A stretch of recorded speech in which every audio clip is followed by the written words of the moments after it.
मरी से मैं हूं सरदार इकबाल, मौजूद हूं इस वक्त जीपीओ चौक मरी पर। मरी में 4 दिन से जारी बारिश के बाद बर्फबारी का सिलसिला शुरू हुआ।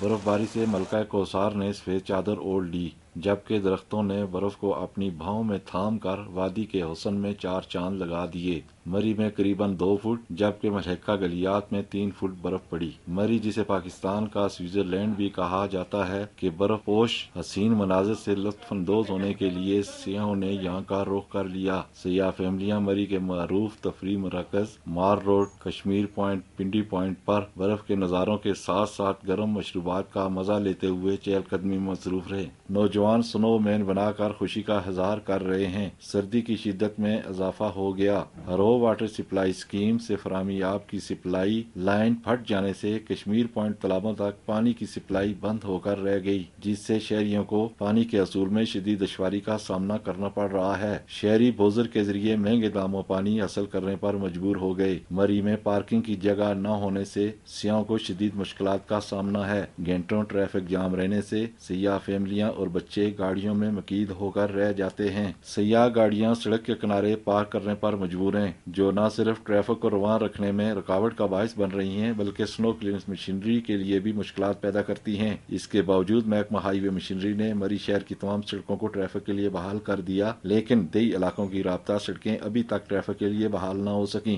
तेज हवाओं के बायस बिजली के पोल गिरने से दई इलाके अंधेरे में डूबे हुए हैं। इधर मरी से महलका बाड़ियां, नथिया गली, गलियात रोड ताहाल बर्फ से ढकी हुई है। अवाम का मरी और एबटाबाद से जमीनी राब्ता कट कर रह गया है। गलियात के अवाम का कहना है कि बर्फ सफाई का ठेका प्राइवेट ठेकेदार को नवाजने के लिए दिया गया, जिसने माकूल इंतजामात न किए और बर वक्त बर्फ न साफ करने से उन्हें मुश्किलात का सामना है। मलका कौसार मरी में बर्फबारी ने जहां वादी के हुस्न में निखार पैदा कर दिया, वहां दई आबादी के अवाम को शदीद मुश्किलात का सामना है।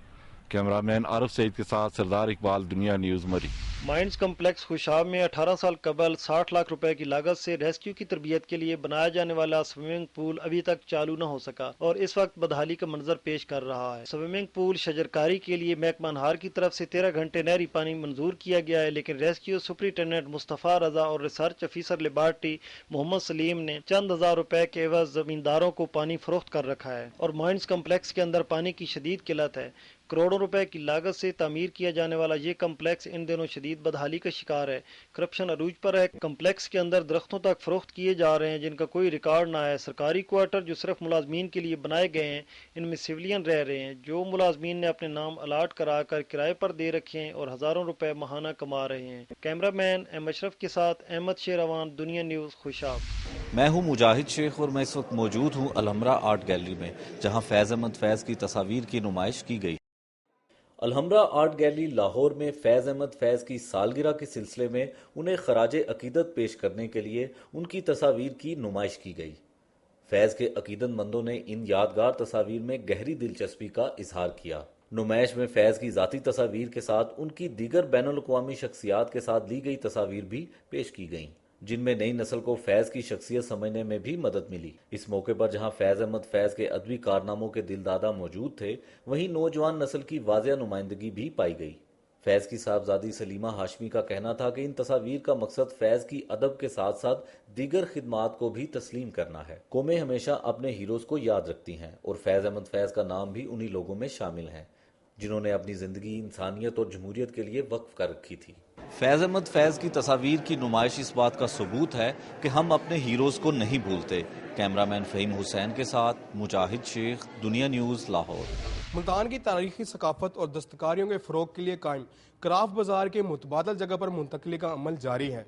मुल्तान में कशीदाकारी, कैमल स्किन, कालीन बाफी, हड्डी साजी, ब्लू पॉटरी, खुसा साजी समेत 17 दस्तकारियों के लिए क्राफ्ट बाजार कायम किया गया ताकि सियाहों और अवाम में सकाफत को फरोग दिया जा सके। मुल्तान की तारीखी हैसियत की बहाली के मंसूबा की वजह से क्राफ्ट बाजार को घंटा घर से कासिम बाग स्टेडियम मुंतकिल किया जा रहा है, जो कि दस्तकारियों के मरकज के लिए इंतहाई नामुनासिब जगह है। स्टेडियम के इर्द गिर्द खाली दुकानें नशेइयों और जराइम पेशा अफराद की अमाजगाह बन चुकी हैं, जबकि क्राफ्ट बाजार के सामने गंदगी के ढेर मौजूद है। माहौल ताफन शुदा है। शहरियों और दस्तकारों ने खरीदारों को मुतवज्जा करने के लिए क्राफ्ट बाजार के सामने और आस पास सफाई सुथराई और सड़क की तामीर का मुतालबा किया है।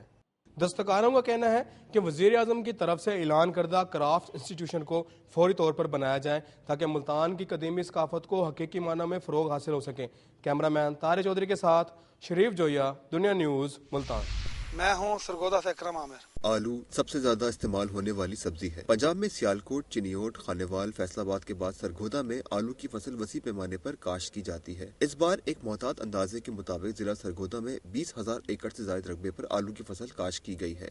آلو کی اقسام میں دوسری، کروڑا، التمش، اللہدین، راجہ، دمڑا، الڑس، برنا، تھنٹا وغیرہ قابل ذکر ہے، جبکہ کروڑا سب سے زیادہ کاشت کیا جاتا ہے۔ سرگودا میں کاشت ہونے والے آلو کراچی، کوئٹہ، لاہور کے علاوہ ملک کے دوسرے شہروں میں بھی فروخت کے لیے سپلائی کیے جاتے ہیں۔ 2 سال سے آلو سخت قوانین کے باعث برآمد نہیں ہو رہا، جس کے باعث کسانوں کو ان کا پورا معاوضہ نہیں مل رہا۔ کیمرہ مین شہزادہ عمران کے ساتھ اکرم عامر، دنیا نیوز، سرگودا۔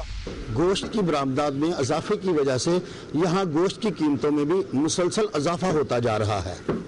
گجرانوالہ میں باربی کیو کا کاروبار ایک صنعت کی حیثیت رکھتا ہے۔ یہاں اس وقت باربی کیو کی 200 سے زائد دکانیں قائم ہیں۔ ایک محتاط اندازے کے مطابق گجرانوالہ میں روزانہ 60 ٹن گوشت یہاں کے شہریوں کی ضرورت پوری کرتا ہے۔ پاکستان سے گوشت کی برآمدات میں مسلسل اضافے کی وجہ سے اس کاروبار سے منسلک افراد شدید بحران کا شکار ہو رہے ہیں۔ گوشت کی قیمتوں میں مسلسل اضافے کی وجہ سے چھوٹے گوشت کے ساتھ ساتھ بڑا گوشت بھی عوام کی پہنچ سے دور ہوتا جا رہا ہے۔ بکرے کا گوشت 350 سے 400 روپے تک، جبکہ گائے کا گوشت 250 روپے تک فروخت ہو رہا ہے۔ گوشت فروخت کرنے والوں نے حکومت سے مطالبہ کیا ہے کہ گوشت کی ایکسپورٹ کو فوری بند کیا جائے۔ ان کا کہنا تھا کہ گوشت کی ایکسپورٹ کے باعث یہاں قیمتوں میں مسلسل اضافہ ہوتا جا رہا ہے اور گوشت کے خریداروں میں ریٹ زیادہ ہونے کی وجہ سے کمی واقع ہو رہی ہے۔ گوشت کے نرخوں میں اضافے کی وجہ سے شادی بیاہ کی تقریب میں مٹن کی بجائے چکن کے استعمال میں اضافہ ہو رہا ہے۔ گوشت کی ایکسپورٹ پر پابندی عائد نہ کی گئی تو گوشت کی صنعت سے وابستہ افراد اس کاروبار کو خیر بات کہنے پر مجبور ہو جائیں گے۔ کیمرہ مین یوسف رشید کے ساتھ تنویر بٹ، دنیا نیوز، گجرانوالہ۔